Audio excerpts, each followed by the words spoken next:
గత ప్రభుత్వం కంటే రెట్టింపు సంక్షేమం అందిస్తామని డబ్బాలు కొట్టారు. కట్ చేస్తే అధికారంలోకి వచ్చిన నెల రోజుల్లోనే బాబోయ్ మా వల్ల కాదంటూ చేతులెత్తేశారు. ఓటేసి గెలిపించిన ప్రజల నుంచి తీవ్ర స్థాయిలో వ్యతిరేకత రావడంతో పథకాల అమలును వాయిదా వేసుకుంటూ వస్తున్నారు. ఈసారి పక్కాగా ఆ 2 పథకాలు ఇచ్చేస్తామని ఆర్భాట ప్రకటనలు చేసి ఇప్పుడు మళ్లీ మాట మార్చారు. తన పార్టీ కార్యకర్తల కోసం అన్నదాత సుఖీభవ, తల్లికి వందనం పథకాలకు ఎగరామం పెట్టిన చంద్రబాబుపై సాక్షి టీవీ కథనం. ఏరు దాటాక తెప్ప తగలేయడంలో చంద్రబాబు దిట్ట అని మరోసారి రుజువైంది. ఎన్నికల ముందు గత ప్రభుత్వం అందిస్తున్న సంక్షేమంపై చంద్రబాబు అండ్ కో తీవ్ర స్థాయిలో విష ప్రచారం చేశారు. తాము అధికారంలోకి రాగానే సంపద సృష్టించి వైఎస్ఆర్సీపీ ప్రభుత్వంలో ఇచ్చిన సంక్షేమం కంటే ఎక్కువ ఇచ్చి సూపర్ 6 అమలు చేస్తామంటూ ఎన్నికల ప్రచారంలో ఊదరగొట్టారు. అయితే కూటమి ప్రభుత్వం గద్దెనెక్కగానే చంద్రబాబు కొత్త రాగం అందుకున్నారు.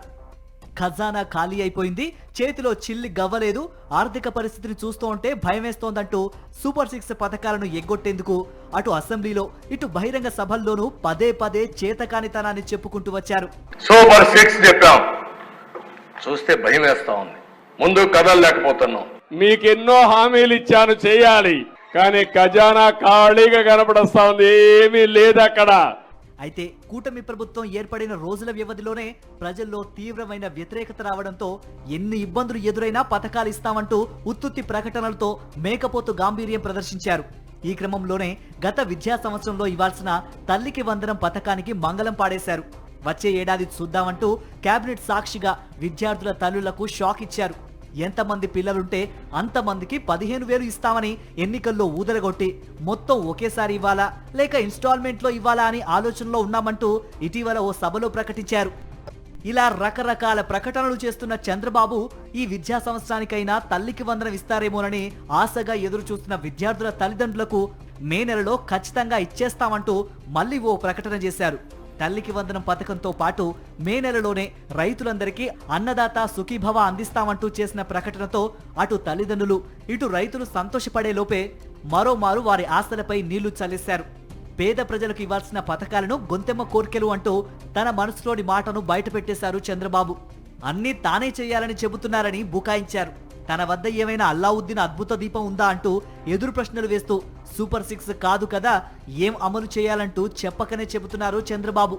మిమ్మల్ని ఇబ్బంది పెట్టకుండా మీకు కూడా ఓసారి కోరికలు ఎక్కువ ఉంటాయి, ఓసారి కోరికలు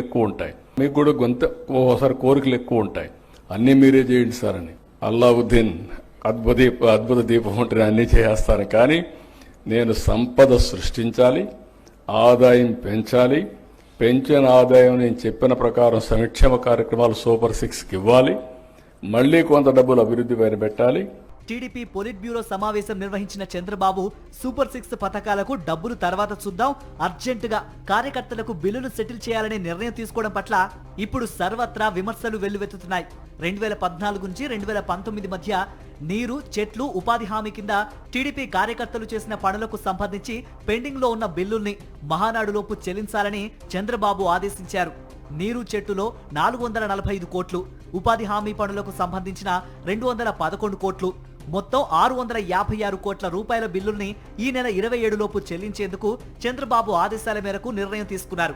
అయితే కార్యకర్తలకు బిల్లులు చెల్లించేందుకు, పర్యటనల కోసం హెలికాప్టర్ కొనేందుకు ప్రభుత్వం వద్ద డబ్బులుంటాయి గానీ కష్టాల్లో ఉన్న రైతులను ఆదుకునేందుకు, విద్యార్థుల తల్లుల ఖాతాల్లో తల్లికి వందనం నిధులు జమ చేసేందుకు మాత్రం ప్రభుత్వం వద్ద డబ్బులుండవా అనే విమర్శలు వినిపిస్తున్నాయి. అన్నదాత సుఖీభవ, తల్లికి వందనం పథకాలకు ఎగరామం పెట్టేందుకే చంద్రబాబు ఇలా డ్రామాలాడుతున్నారని మండిపడుతున్నారు ప్రజలు.